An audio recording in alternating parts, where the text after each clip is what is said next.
मुंबई की एक बड़ी और महंगी सोसाइटी। शांत रात का समय था, लेकिन इसी शांत रात में एक ऐसा खून होता है जिसने हमारे पूरे देश को हिलाकर रख दिया था।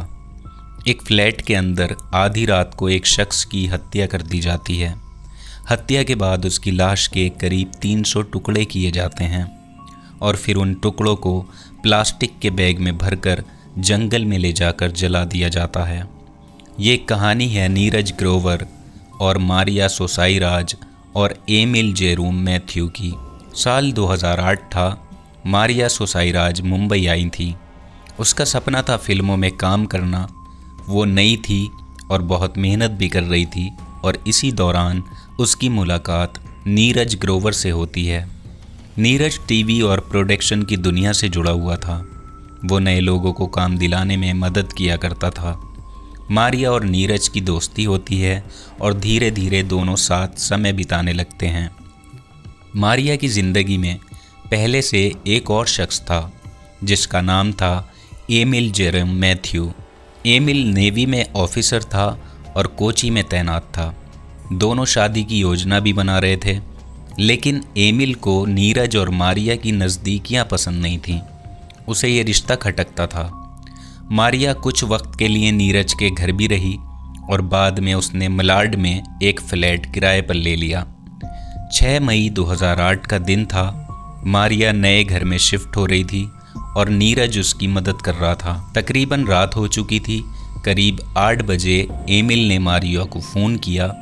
फ़ोन पर उसे नीरज की आवाज़ सुनाई दी और बस यहीं से गुस्सा भड़क जाता है। एमिल ने मारिया से कहा कि नीरज को अभी घर से जाने को कहे, लेकिन ऐसा होता नहीं है। उस रात नीरज उसी फ्लैट में रुक जाता है। कोची में बैठा एमिल जेरोम मैथ्यू बेचैन हो गया और गुस्सा और शक उसके दोनों बढ़ गए, और आधी रात को ही उसने फ़्लाइट ली और सीधा मुंबई पहुंच जाता है। और वो बिना किसी को बताए सीधा मारिया के फ्लैट पर पहुंचता है। दरवाज़ा खुलता है। अंदर मारिया और नीरज थे। एमिल का गुस्सा फूट पड़ता है और नीरज और एमिल के बीच बहस शुरू हो जाती है। बहस हाथापाई में बदल जाती है और गुस्से में एमिल ने चाकू उठाया और नीरज पर वार करने शुरू कर दिए।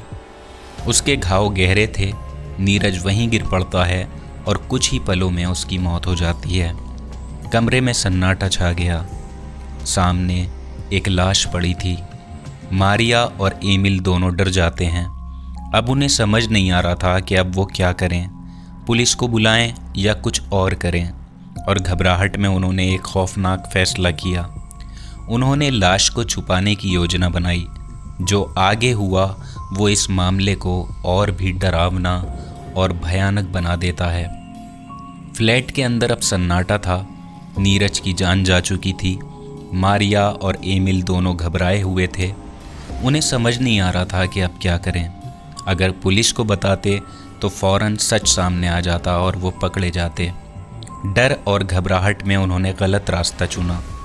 दोनों ने मिलकर लाश को छुपाने की योजना बनाई। कमरे के अंदर जो हुआ वो बहुत ही डराने वाला था। उन्होंने शरीर को कई छोटे छोटे हिस्सों में बदला और करीब 300 हिस्से किए। इन हिस्सों को प्लास्टिक के बैग में भरकर सब कुछ बहुत सोच समझ कर किया गया ताकि किसी को शक न हो सके। इसके बाद मारिया ने अपने एक दोस्त की कार का इंतज़ाम किया। दोनों ने बैग कार में रखा और देर रात शहर से बाहर की तरफ निकल गए।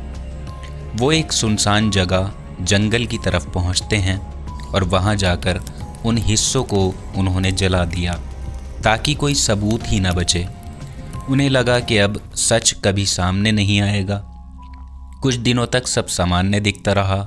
फ्लैट में क्या हुआ था इसकी खबर किसी को नहीं थी, लेकिन दूसरी तरफ नीरज का परिवार परेशान था। उनका बेटा घर नहीं लौटा था।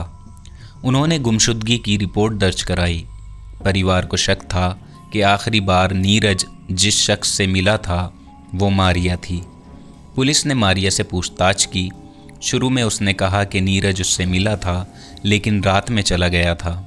उसने बताया कि वो किसी पार्टी में दोस्तों से मिलने गया था, लेकिन जांच के दौरान उसके बयान बदलते रहे और करीब 10 दिनों तक वो अलग अलग कहानियां सुनाती रही। पुलिस को शक गहरा होता चला गया। सोसाइटी के गार्ड ने अहम जानकारी दी और गार्ड ने बताया कि उसने मारिया और एक शख्स को एक बड़ा बैग कार में रखते हुए देखा था। अब ये बात पुलिस के लिए महत्वपूर्ण थी, बहुत ज़रूरी थी। और इसके बाद पुलिस ने कॉल डिटेल और फ्लाइट रिकॉर्ड निकाले। पता चलता है कि एमिल उसी रात कोची से मुंबई आया था। अब तस्वीर जो है वो साफ़ होने लगती है और कड़ी पूछताछ के बाद आखिरकार मारिया ने सच कबूल कर लिया कि झगड़े के दौरान एमिल ने नीरज पर हमला किया था। पुलिस ने एमिल जेरोम मैथ्यू को भी गिरफ्तार किया और जंगल से कुछ हड्डियां और दांत भी बरामद किए गए।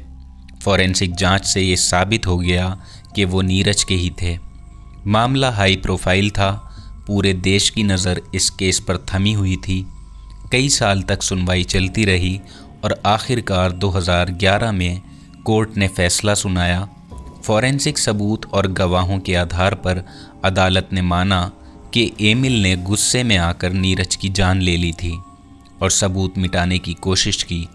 उसे 10 साल की सज़ा सुनाई गई और मारिया को सबूत छुपाने और गलत जानकारी देने के लिए 3 साल की सज़ा सुनाई गई थी।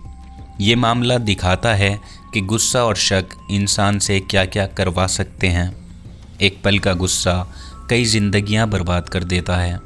सच चाहे जितना छुपाने की कोशिश की जाए, आखिरकार सामने आ ही जाता है और मुजरिम पुलिस की निगाहों से बच नहीं सकता। तो ये थी आज की कहानी अगर आपको अच्छी लगी हो तो चैनल को सब्सक्राइब ज़रूर कर लीजिएगा। जल्दी आपसे मिलेंगे अगली किसी नई सच्ची घटना के साथ। तब तक आप अपना ख्याल रखिएगा, सुरक्षित रहिएगा। जय हिंद।